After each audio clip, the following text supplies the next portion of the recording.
In my classroom, we start off each day with morning message. Students know what they need to be prepared, what they need to complete before the end of class, and what to do if they finish early. This isn't just for little kids. It does build independence for students who need visual reminders. Using their morning message, students know where to start their learning journey for the day. In October, we learned about the Salem witch trials. Students were introduced to this dark time in U.S. history through Nearpod. Nearpod includes activities that range from open-ended questions, polls, Padlet-type boards, and drawing boards.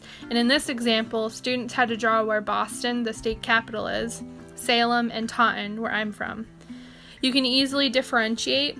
It can be student-paced for our fast learners or teacher-paced for students who need a little bit of extra guidance.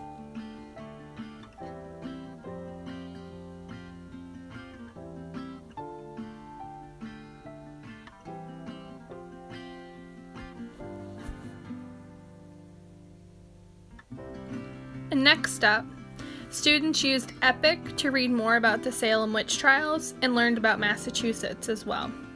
We were able to move seamlessly back and forth between Nearpod and EPIC, and it gave my students the opportunity to choose an ebook they were interested in. They're also leveled, so it made it a little bit easier for them as well. I was also able to favorite books I wanted them to focus on. You can create quizzes for the books you choose, and EPIC is great for our lower leveled students, but also works for any reader. And as you can see, there are a lot of great options.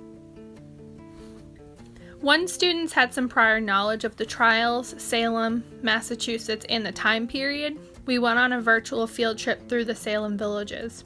This required only about 10 minutes of prep on my end. I opened up the Google Expedition app on my phone, searched Salem, and I quickly scrolled through a few that looked interesting, and I just noted to myself where I wanted my students to explore. Each place offers tiered questions and visual markers where you want students to look. It's teacher-led, but gives students some exciting independence to explore all on their own.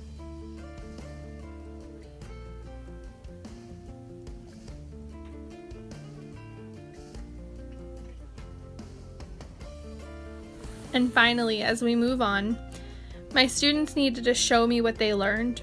I chose to use Flipgrid for this, and I just put a simple rubric on the class page.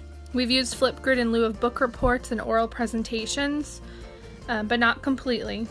But for this project, they wrote a personal narrative in the point of view of someone from the Salem witch trials.